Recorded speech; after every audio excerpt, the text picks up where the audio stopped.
오늘 말씀을 보면 사도 바울과 바나바가 구브로 전도 여행에 이어서 비시디아에 있는 안디옥 전도 여행을 하고 있는 것을 보게 됩니다. 13절 14절을 먼저 같이 읽겠습니다. 시작.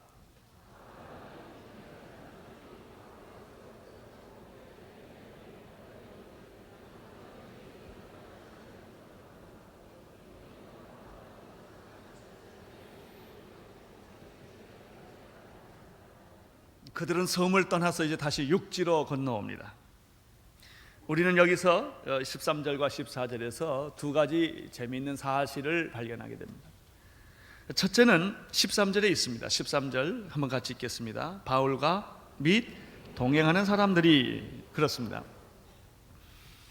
이 구절 이전에는 언제나 바나바와 바울로 소개되어 있습니다. 그런데 이 부분에 와서는 바울과 바나바로 소개됩니다. 바나바는 먼저 예수님을 믿은 사람입니다. 바나바가 바울을 도와주었습니다. 바나바가 사울을 예수 믿었을 때 자기들의 공동체에 보호해 준 사람이 바나바입니다. 이분은 연륜적으로나 신앙적으로나 성숙한 인격과 인품을 가진 사람입니다. 정말 좋은 지도자입니다. 그래서 바나바와 바울인 것입니다. 그러나 이제 전도 여행이 시작되면서부터 그 위치가 조금 바뀝니다. 바울이 언제나 이 선교 여행을 이끌고 가는 주체로 된다는 것입니다. 설교를 해도 바나바가 설교하는 것이 없습니다. 언제나 바울이 설교를 합니다. 선교 여행을 끌고 가는 것도 바울이 끌고 가는 것을 볼 수가 있습니다. 여기서 우리는 두 가지 리더십을 보게 되는 것입니다. 바울의 리더십과 바나바의 리더십입니다. 교회는 이 두 가지 리더십이 있습니다. 바울과 같이 일을 만드는 사람, 비전을 세워가는 사람, 역사를 끌고 가는 사람, 이런 지도자적인 그런 형태의 사람이 있습니다. 바나바는 어떤 사람입니까? 이 사람은 앞에 나가서 설교를 하거나 비전을 세워가거나 사람을 끌고 가는 사람이 아닙니다. 바나바는 도와주는 사람입니다. 협력자의 모습을 가지고 있습니다. 바나바는 선봉자가 아니라 내조자입니다. 그는 눈에 보이지를 않습니다. 그는 언제나 뒤에 숨어서 일 뒤처리해 주는 사람입니다. 뒷마무리를 해주는 사람입니다. 교회는 이 두 가지 리더십이 필요합니다. 어떤 사람은 나가서 설교를 하고 외치고 그리고 모든 일을 조직하고 끌고 나가는 사람이 있을 수가 있습니다. 그러나 또 그 사람만 있는다고 교회가 일이 되는 것이 아닙니다. 뒤에서 숨어서 보이지 않는 곳에서 일을 마무리해주고 일을 정리해주고 일을 도와주고 협력해주고 내조해주는 그런 리더십이 필요로 합니다. 이 두 가지 리더십은 조화를 이루는 것입니다. 누가 높으냐 누가 낮으냐가 중요하지 않습니다. 은사에 따라서 그런 일을 행할 때 하나님의 교회는 아름답고 사랑이 생기고 든든히 서가게 되는 것입니다. 구약에 이런 비슷한 관계가 있습니다. 바로 여호수아와 갈렙입니다. 그들은 모세 밑에서 잘 자랐습니다. 여호수아 갈렙은 그들은 모세를 따라서 하나님의 일들을 잘 감당을 했습니다. 그러나 모세가 나이가 들어 죽게 되었습니다. 이때 모세는 하나님의 명을 받들어 그 리더십을 여호수아나 갈렙 둘 중에 한 사람을 택해야만 했습니다. 그때 여호수아에게 모세의 리더십이 승계가 됩니다. 문제는 갈렙일 것입니다. 갈렙이 얼마나 고민이 많았겠습니까? 모세를 섬길 때는 갈등이 없어요. 그건 아예 격이 다르니까, 아예 그 지도자니까. 그러나 여호수아는 동기예요. 같은 동년배예요. 같이 일하던 사람이에요. 그런데 이 여호수아를 리더로 세우려니 얼마나 갈렙이 사실 마음이 힘들었겠습니까? 여호수아를 보면은 갈렙이 나타나지를 않아요. 거기서 죽어버려요. 죽는 게 아니라 숨어 있는 거예요. 언제나 여호수아가 나와서 지휘를 합니다. 그러나 사실은 여호수아 뒤에는 갈렙이 있었던 것입니다. 갈렙이 있었기 때문에 여호수아가 그 일을 할 수 있었는지도 모르겠습니다. 만약에 갈렙이 없었더라면 여호수아가 아무리 능력이 있어도 그런 일을 통솔하고 통치하기가 어려웠을 것입니다. 갈렙이 나타난 때가 있습니다. 그의 나이 85세입니다. 40년을 숨어서 삽니다. 여호수아 그늘 밑에서 그는 나타나지 아니하고 조력자로, 내조자로, 협력자로 존재합니다. 85세 되었을 때 드디어 한번 나타납니다. 여호수아에게 나타납니다. 내 나이 80이 되었어. 그때나 지금이나 일반이요. 나는 아직도 건강합니다. 하나님께서 내게 주신 땅을 주시면 내가 다시 하나님을 위해서 한 번 더 힘있게 일해보겠습니다. 라고 나타나는 걸 볼 수가 있습니다. 우리는 겉으로 나타난 여호수아보다도 안으로 숨어있는 갈렙의 인격과 신앙의 깊이를 이해할 수가 있습니다. 교회 안에는 이 두 가지 리더십이 존재한다는 것입니다. 또 존재해야 합니다. 다 선지자겠느냐? 다 교사겠느냐라고 말했습니다. 하나님은 우리에게 주신 은사가 각각 다르다는 사실을 여기서 우리는 발견하게 됩니다. 두 번째, 이 말씀에서 또 하나 발견하는 것은 13절 하반절에 있는 말씀입니다. 바울과 및 동행하는 사람들이 바보에서 배를 타고 밤빌리아에 있는 버가에 이르니 그랬죠. 그 다음에 무슨 말씀이 있습니까? 요한은 저희에게서 떠나 예루살렘으로 돌아가고 오라는 말이 나옵니다. 아주 중요한 말입니다. 이게 마가 요한을 의미합니다. 그들은 바울과 바나바를 쫓아서 전도 여행을 수종대로 따라갔습니다. 그런데 여기 바보에서 이제 버가에 가는 길목에서 이상하게 이 마가라는 요한이 웬일인지 모르지만 자기는 안 가겠다는 것입니다. 집으로 돌아가겠다는 것입니다. 전도 여행을 하다가 포기를 하고 만 것입니다. 요한은 저에게서 떠나 예루살렘으로 돌아갔다. 아마 분명한 이유는 없지만 앞뒤 상황을 살펴보면 분명히 마가가 시험 든 게 분명합니다. 아마 가다 보니까 힘들었을지 모르겠습니다. 잠자리가 불편했을지 모르겠습니다. 음식이 불편했을지 모르겠습니다. 귀신들이 나가고 막 이러는 걸 보고 무서워했는지도 모르겠습니다. 어쩌면 고향이 그리웠는지도 모르겠습니다. 바울과 바나바는 신나게 이러지만 자기는 뒤에서 일하니까 나는 뭐냐 뭐 이런 생각을 또 했는지도 모르겠습니다. 어쨌든 시험이 들었어요. 그리고 도중 하차를 하고 만 것입니다. 우리는 가끔 교회에서 일하다 보면 이런 사람들을 만나보게 됩니다. 처음에는 열심히 합니다. 그런데 며칠 지나 보면 없어져요. 그 사람 1대1 시작을 합니다. 가르치는 사람도 없어지고 배우는 사람도 없어져 버려요. 어디 간지 몰라요. 그렇게 열심히 할렐루야 했는데 보니까 없어졌어요. 마가와 같은 케이스입니다. 나는 여러분들이 처음도 잘하지만 끝도 잘하기를 바랍니다. 무슨 일을 하든지 고난이 오는 것입니다. 시험이 있는 것입니다. 항상 여러분을 천사 대접하지 않습니다. 아주 신경질 날 일들이 생깁니다. 더구나 오해를 받을 때 살 길이 없습니다. 그러면 사람들은 그냥 쌍하고 그냥 탁 놓고 가버립니다.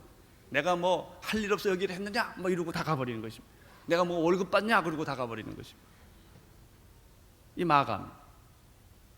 우리는 여기서 굉장히 중요한 게 하나 발견합니다. 선교라고 하는 것은 방법이나 제도나 돈이 아니라는 것입니다. 사람입니다. 사람이 있으면 일이 됩니다. 그러나 사람이 없으면 일이 안 되는 것입니다. 중요한 것은 사람입니다. 마가는 어떤 사람입니까? 준비되지 않는 사람입니다. 준비되지 않는 사람이 감정적으로 일을 결정을 했습니다. 실제 문제에 부딪히니까 당황한 것입니다. 도중에 일을 포기하고 만 것입니다. 이 문제는 초대교회에서 굉장히 중요한 문제로 등장이 됩니다. 이 문제가 여기서 끝나지를 않습니다. 사도행전 15장 36절에 이 문제가 다시 거론되는 것입니다. 2차 전도 여행을 시작할 무렵에 이 문제가 다시 등장이 됩니다. 사도행전 15장 36절부터 40절까지를 함께 읽겠습니다. 시작. 수일 후에 바울이 바나바더러 말하되 우리가 주의 말씀을 전한 각성으로 다시 가서 형제들이 어떠한가 방문하자니 바나바는 마가라 하는 요한도 데리고 가고자 하나 바울은 밤빌리아에서 자기를 떠나 한 가지로 일하러 가지 아니한 자를 데리고 가는 것이 옳지 않다 하여 서로 심히 다투어 피차 갈라서니 바나바는 마가를 데리고 배 타고 구브로로 가고 바울은 신라를 택한 후에 형제들에게 주의 은혜의 부탁함을 받고 떠나니라. 1차 전도 여행을 마쳤습니다. 전도하고 온 사람들이 궁금합니다. 잘 믿고 있는지, 시험 들지는 않았는지. 그 사람들 다시 돌보고 싶은, 신방하고 싶은 마음이 생겼습니다. 바울은 바나바에게 다시 떠나자고 말을 합니다. 이때 바나바가 마가도 데리고 가자 그랬습니다. 이게 문제가 생긴 것입니다. 바나바는 자기들을 배신하고 일을 하다 도중에 포기해버린 사람이지만 다시 또 한 번 기회를 주고자 합니다. 그런데 바울은 아주 싫어합니다. 그 사람 데려갈 수 없다는 것입니다.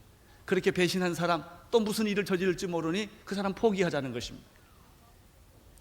이 바울과 바나바가 마가 문제 때문에 논쟁이 붙었습니다. 오늘 성경에 보니까 서로 심히 다투었다고 말했습니다.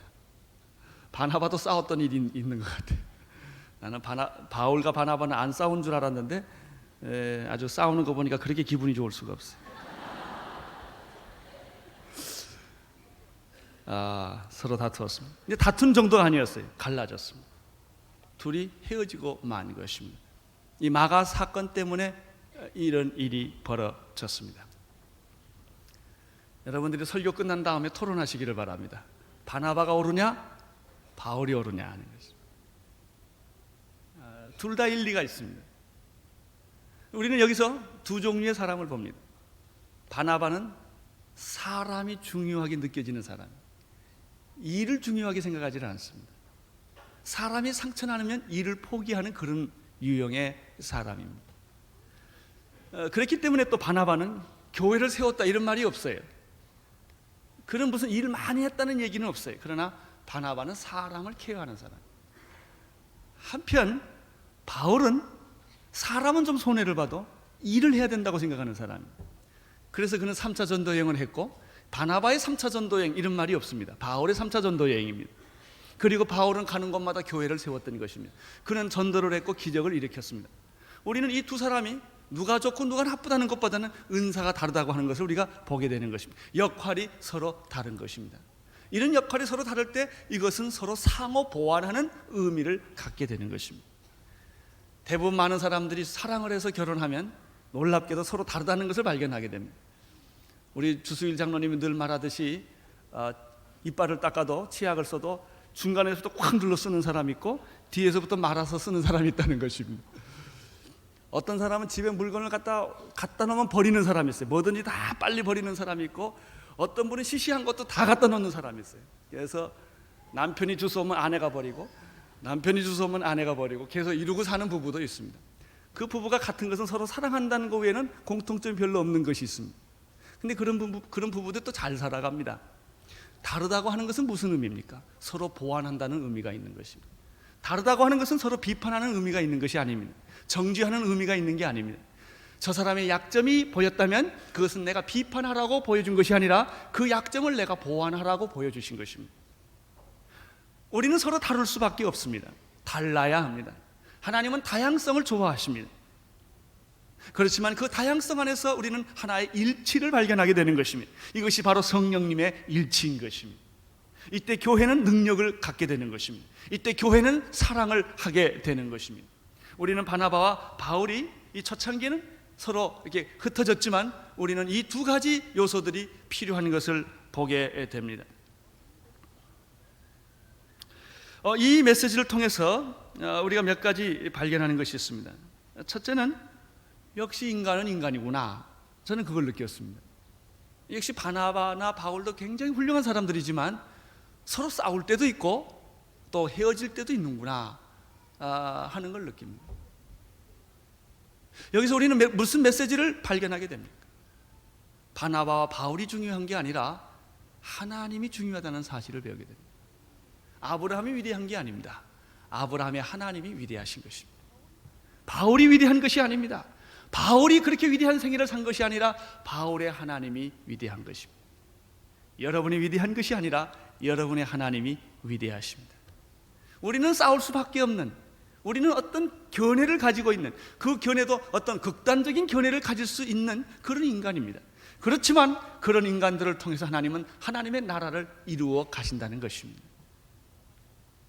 두 번째, 아까 말씀한 것처럼 서로가 은사가 다르다고 하는 것은 서로 비판하라는 뜻이 아니라 조화를 이루라는 뜻임을 여기서 우리는 배우게 됩니다.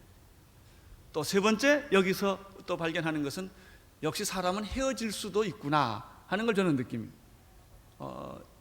이것은 바나바와 바울이 현실적으로 부딪히는 현실이었습니다. 그러나 그 헤어짐이 비극은 아닌 것입니다. 그것은 창조적인 축복이 될 수 있으며 그 헤어짐은 오히려 축복의 계기로 만들 수 있는 것입니다. 나는 여러분이 가지고 있는 수많은 여러 가지 고통과 아픔과 그런 사건들이 오히려 하나님을 위하여 더 영광스러운 사건으로 변할 수 있게 되기를 바랍니다. 제가 관심 있는 것은 이 본문을 보면서 바나바는 결국은 마가라는 요한을 끌어안고 살았습니다. 어쩌면 우리는 다 좋은 사람하고만 일하는 것 같지가 않습니다. 나하고 틀린 사람, 나하고 다른 사람, 나를 비판하는 사람도 끼고 살아야 될지 모르겠습니다. 그렇습니다. 그게 어쩌면 하나님의 은혜인지 모릅니다. 우리 온누리교회는 좋은 사람만 다 있지 않습니다. 부족하고 연약하고 문제를 일으키고 변덕이 많은 사람도 우리와 함께 사는 것입니다. 그러나 이렇게 같이 살다 보면 그들이 변하게 될 줄로 믿습니다. 이 바울과 마가는 어떤 관계가 될까? 나중에 과연 바울은 마가를 잊어버렸을까? 포기했을까? 버렸을까 하는 것입니다. 그런데 성경을 읽어보면 놀라운 말씀을 골로새서 4장 10절과 11절에서 발견하게 됩니다. 골로새 편지를 쓰면서 말미에 바울은 이런 문안 편지를 냅니다. 나와 함께 갇힌 아리스다고와 바나바의 생질 마가와. 바울의 편지에 마가가 있습니다. 바울은 마가를 잃어버리지 않았습니다. 바울은 그 마가를 미워한 것이 아니라는 것을 여기서 우리가 보게 됩니다. 가로치고 이 마가에 대하여는 너희가 명을 받았으며 그가 이르거든 영접을 하라. 마가가 찾아오면 거절하지 마라. 따뜻하게 그를 영접해 주어라 하는 걸 보면 바울이 마가를 사랑하고 있다는 사실을 우리가 알게 됩니다. 디모데후서 4장 11절에도 이 마가에 대한 언급이 편지에 또 나타납니다. 누가만 나와 함께 있었느니라. 그리고 내가 올 때 마가를 꼭 데리고 와라, 이런 말이 있어요. 하나님 말을, 이 편지를 보면 얼마나 그렇게 좋은지 모르겠습니다. 너는 마가를 데리고 와라. 그는 나의 일에 유익이 되느니라. 마가는 신앙이 어렸을 때는 그렇게 변덕이 있었지만 그러나 그러한 실수를 통하여 그는 신앙이 성숙해진 것입니다. 하나님을 위해서 유익한 사람이 된 것입니다. 나는 오늘 여러분들이 예수님을 믿고 예수님을 위해서 일하다가 혹시 부딪힌 사람이 있거든, 그 사람을 위해서 마가처럼 기도하시기를 바랍니다. 그 사람을 포기하지 마십시오. 여러분에게 상처를 주고 여러분에게 배신을 주고 여러분에게 아픔을 주었지만은 그분도 하나님을 위해서 굉장히 크게 일할 수 있는 하나님의 종이라는 사실입니다. 우리는 결론이 좋아야 합니다. 마지막이 좋아야 합니다. 우리는 이것을 오늘 이 마가가 바나바와 바울을 떠났던 사건을 통해서 전체적으로 배우게 되는 그런 모습들입니다. 드디어 이제 바울은 버가를 지나서 비시디의 안디옥에 도착을 합니다. 안식일 날 회당에 가서 그는 그 예배에 참여하게 되었고, 그리고 거기서 기회가 주어졌을 때 설교를 하게 됩니다. 이 설교는 바울의 설교의 하나의 전형적인 원형과 같은 아주 그런 놀라운 처음 설교를 우리가 전문을 여기서 볼 수가 있습니다. 그런데 이게 굉장히 좀 깁니다. 그래서 여러분들이 오랜 시간 동안을 이 본문을 읽었습니다. 이 설교를 통해서 우리는 전도 설교의 유형을 하나 발견하게 됩니다. 앞으로 우리가 어떻게 전도하며 어떻게 메시지를 전할 것인가 하는 그런 모델을 바로 여기서 발견하게 됩니다. 이게 굉장히 길지만 네 가지로 나누어서 보면 아주 간단하고 아주 명료한, 아주 그리고 구체적인 그런 메시지가 있다는 사실을 알게 됩니다. 먼저 17절에서부터 22절까지를 빠른 속도로 한 목소리로 크게 읽겠습니다. 시작.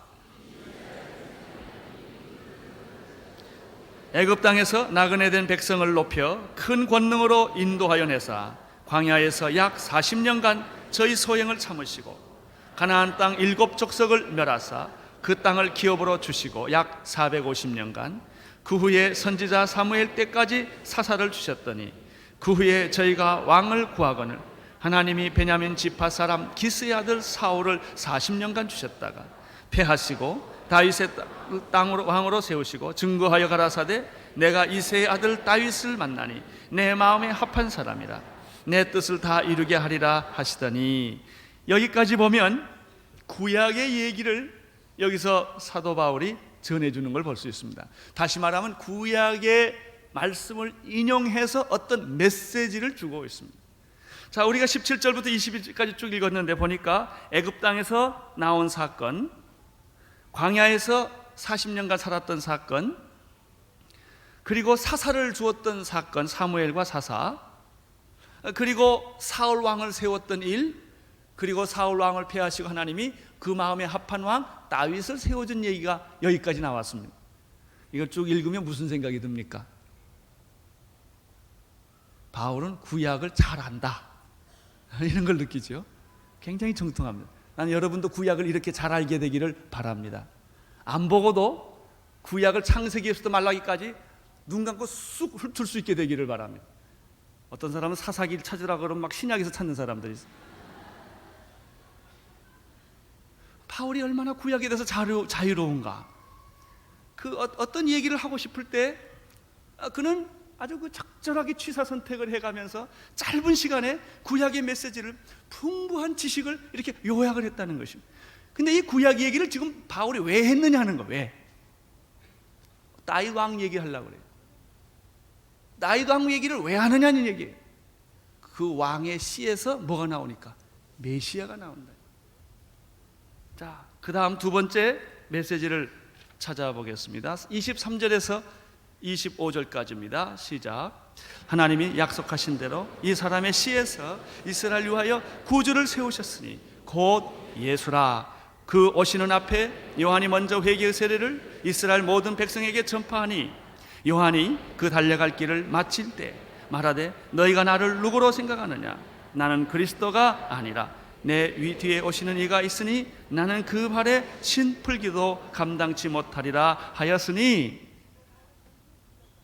사도 바울의 관심은 구약이 아닙니다. 구약의 그 심오한 하나님의 말씀의 메시지를 결국 다윗 왕까지 끌고 오고 다윗의 씨에서 메시아가 나오는데 그 메시아가 바로 예수 그리스도다. 그 얘기를 지금 하고 싶어서 끌고 들어온 것입니다. 약속된 메시아, 그 약속된 메시아는 지금 여러분의 눈앞에 있다는 것입니다. 이분이 바로 예수 그리스도라고 하는 것입니다. 바울의 메시지에는 언제나 예수 그리스도가 초점입니다. 예수 그리스도를 말하고 싶은 것입니다. 예수 그리스도를 소개하고 싶은 것입니다.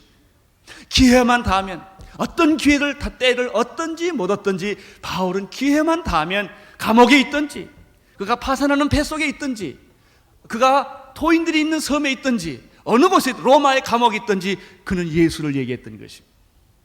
이분이 사도 바울이었습니다. 자, 이제 세 번째 메시지로 넘어가겠습니다. 26절에서부터 37절까지입니다. 시작.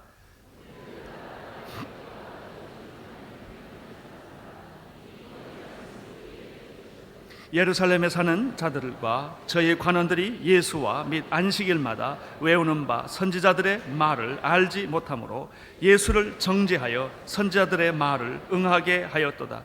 죽일 죄를 하나도 찾지 못하였으나 빌라도에게 죽여달라고 하였으니 성경에 저를 가리켜 기록한 말씀을 다 응하게 한 것이라. 후에 나무에서 내려다가 무덤에 두었으니 하나님이 죽은 자 가운데서 저를 살리신지라. 갈릴리로부터 예루살렘에 함께 올라간 사람들에게 여러 날을 보이셨으니 저희가 이제 백성 앞에 그의 증인이라. 우리도 조상들에게 주신 약속을 너희에게 전파하노니 곧 하나님이 예수를 일으키사 우리 자녀들에게 이 약속을 이루게 하셨다 함이라. 시편 둘째 편에 기록한 바와 같이 너는 내 아들이라. 오늘 너를 낳았다 하셨고 또 하나님께서 죽은 자 가운데서 저를 일으키사 다시 썩음을 당하지 않게 하실 것이 가르쳐 가라사대 내가 다윗의 거룩하고 미쁜 은사를 너희에게 주리라 하셨으니 그러므로 또 다른 편에 일렀으되 주의 거룩한 자로 썩음을 당하지 않게 하시리라 하셨느니라. 다윗은 당시에 하나님의 뜻을 쫓아 섬기다가 잠들어 그 조상들과 함께 묻혀 썩음을 당하였으되 하나님이 살리신 이 썩음을 당하지 아니하였나니. 예, 거기까지. 여러분, 다윗은 썩었지만 예수는 썩지 않았다는 거예요. 지금 바울이 전도를 해당해서 하는데 먼저 구약의 사건을 끌고 들어옵니다. 출애굽 사건부터 끌고 들어옵니다. 다윗 왕까지 얘기를 아주 간단하게 쉽게 요약을 합니다. 다윗의 시에서 메시아가 나온다는 것입니다. 그 메시아가 바로 누구냐? 예수 그리스도라는 것입니다. 그러면 그 예수 그리스도는 어떤 분이냐 하는 것이 지금 세 번째 얘기의 요점이에요. 예수는 어떤 분이십니까? 십자가에 못 박혀 죽으신 분이요, 부활하여 다시 살아나신 분이 여기 요점이에요. 십자가에 못 박혀 죽으시고 다시 살아나셨고 우리는 이 일의 증인이라는 것입니다. 얼마나 놀랍습니까? 네 번째, 이렇게 예수님에 대한 설명을 하고 난 바울은 네 번째 마지막 결론을, 그 설계의 결론을 38절에서 41절에 기록하고 있습니다. 함께 같이 또 읽겠습니다. 38절.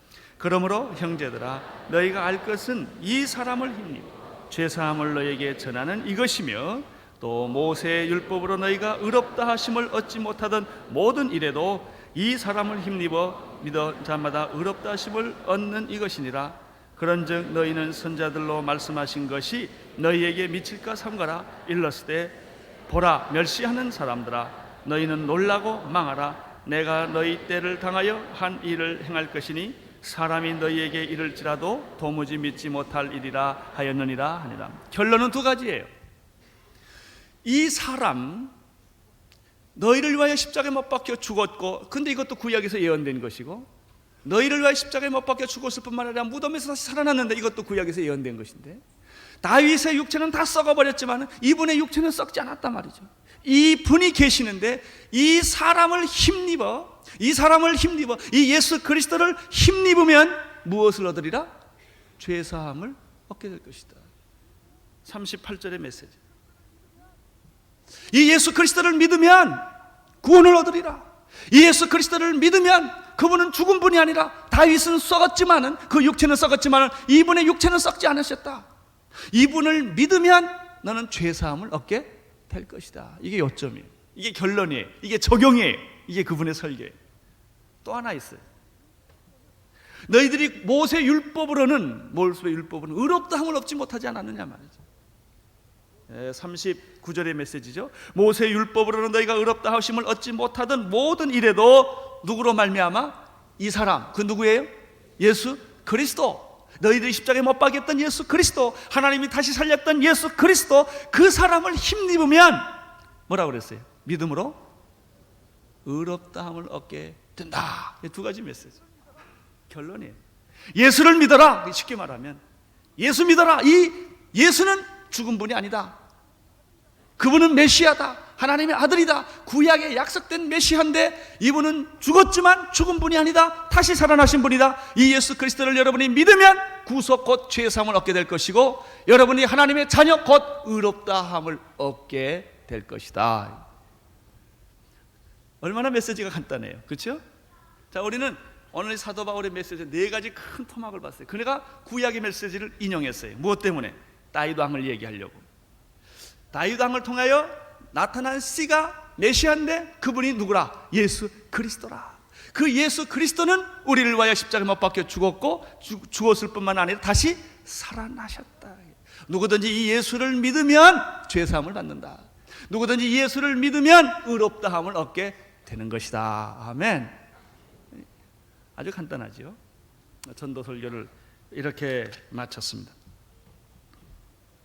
우리는 이 바울의 전도에서 몇 가지 사실들을 또 배우게 됩니다. 이것이 여러분들이 앞으로 전도하는데도 굉장히 중요한 지침이 될 것입니다. 첫째, 이 설교를 하는 걸 보면 사도 바울이 청중을 잘 파악하고 전도했다는 것입니다. 지금 자기가 지금 어디서 설교하고 있죠? 회당에서. 누구 앞에? 회당장. 또 유대교를 믿는 사람들. 자, 회당장이나 유대교를 믿는 유대인들, 이스라엘 백성들은 얼마나 율법에 정통할까요? 그렇죠? 구약을 잘 알고 있는 사람이에요. 그렇기 때문에 사도 바울은 구약의 메시지로 그들을 접근하고 있는 것을 보게 됩니다. 그러나 사도행전 17장에 가면은 사도 바울이 그 아덴이라는 동네에 갑니다. 아레오바고에서 그가 설교를 합니다. 지금으로 말하면 파르테논 신전이 있는데, 제가 78년에 그 파르테논 신전을 가봤는데 그 앞에 그 바울이 전도했던 아레오바고 터가 있습니다. 거기는 철학의 도시요, 문화의 도시입니다. 그리스에 이런 그 헬라 철학이 있고 헬라 문화가 있는 곳입니다. 거기에는 뭐 유대인이 있고 있지 않습니다. 그러니까 사도 바울이 전도할 때 구약의 아브라함이 말씀하길 이런 소리를 거기서 안 합니다. 그리고 거기서 아덴 사람들이요, 이렇게 다른 방법으로 접근하는 것을 볼 수가 있습니다. 너희가 보니 범사에 종교성이 많도다. 아주 칭찬을 해주는 거예요. 그분들의 문화에 딱 맞게 지금 접근하는 거예요. 너희는 범사에 종교성이 많도다.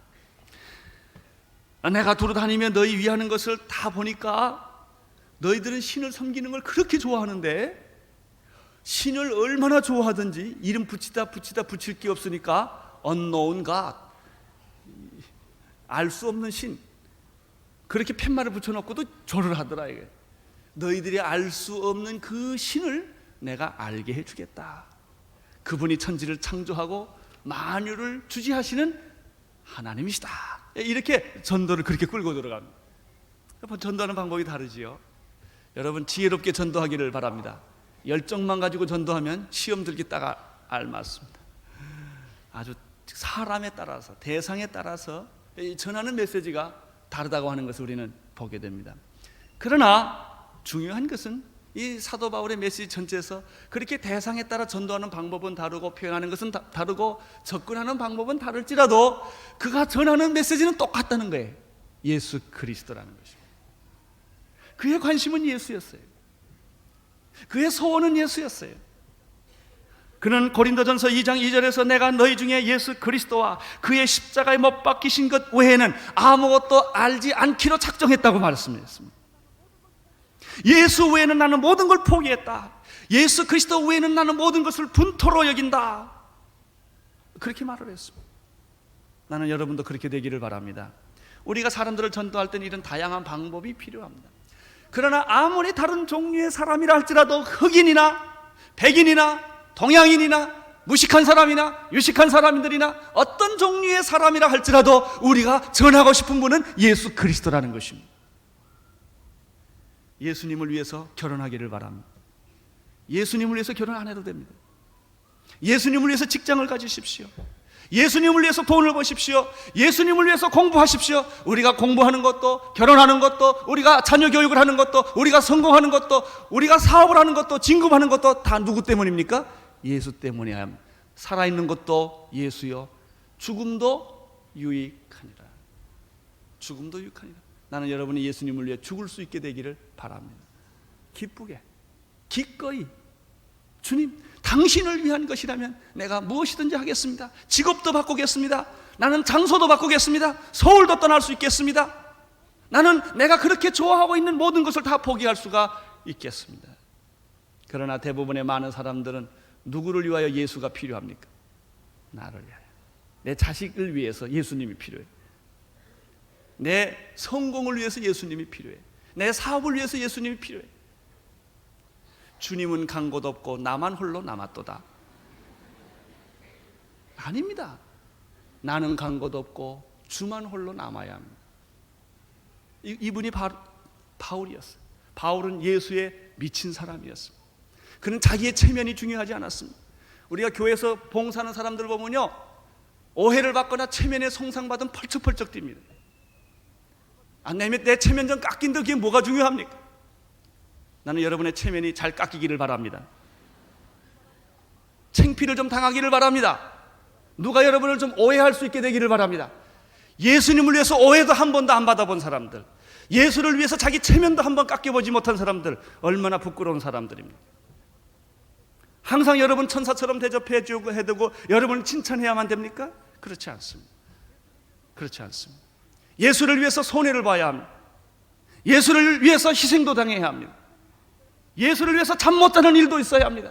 예수를 위해서 내가 사기도 당해야 합니다. 강의 위험과 도적의 위험을 겪을 수도 있는 것입니다. 매를 맞을 수도 있는 것입니다. 사도 바울의 생애였습니다. 여러분의 삶은 어떻습니까? 정말 여러분이 교회를 나오면서 예수를 믿는다고 하면서 정말 예수님을 위해서 뭐 좀 손해본 게 있습니까? 시간 손해본 것이 있습니까? 여러분 자존심 손해본 것이 있습니까? 그것이 있는 사람이 예수님을 사랑하는 사람. 여러분 남자 여자가 사랑한다고 하면서 희생하지 않는 것은 사랑이 아닙니다. 자기가 사랑하는 사람을 위해서 뭔가 희생을 돼야 됩니다. 그건 정말 사랑한다는 증거인 것입니다. 예수님 때문에, 예수님을 위하여 사도 바울은 그것이 그의 인생의 전부였습니다. 죽는 것도 유익하다. 저는 우리 윤영석 집사님 최근에 교통사고 난 걸 보면서 제가 윤영석 집사님한테 그렇게 말했어요. 그 사고가 사람이 살아날 수 있는 사고입니까? 그랬더니 살아날 수 없는 사고. 근데 이분이 살아났어요.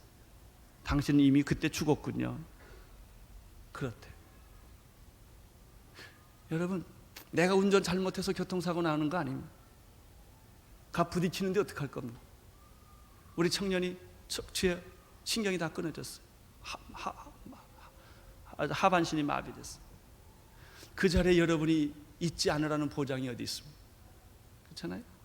그 자리에 여러분이 있지 않으라는 보장이 어디 있어요?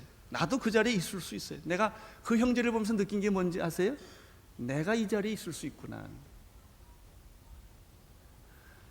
그렇게 생각해 보니까 우리 다 죽었다고 생각하면 안 될까요? 우리 다 교통사고 이미 났어요, 한 번. 그렇죠? 그렇게 생각하면 간단할 것 같아. 우리는 오래 살라고 보장받은 사람들이 아닙니다.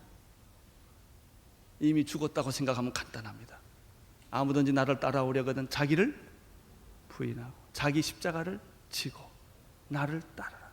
왜 우리가 예수님을 믿는데 이렇게 목마르고 갈등이 많은 줄 아세요? 자기 포기 안 해서 그러는 거예요. 예수도 믿지만 나도 중요해. 항상 그 문제 때문에 문제가 되는 겁니다. 나도 살아야 되겠다는 거예요. 여기에 우리의 갈등이 있어요. 여러분, 사도 바울처럼 그렇게 죽었다고 생각할 수 없겠습니까? 여러분이 그 교통사고의 현장에 이미 있었다고 생각할 수는 없겠습니까? 그리고 이제는 덤으로 산다. 하나님, 지금 나의 삶은 공짜다. 이미 나는 그때 죽었다. 만약 그렇게 우리가 결정하고 살 수 있다면 세상을 변화시킬 수 있을 줄로 믿습니다. 나는 요즘 이런 생각을 합니다. 왜 우리 교회가 2,000명, 10,000명 이 얘기를 막 했을까? 하나님 무슨 생각이 있으신 것 같아요.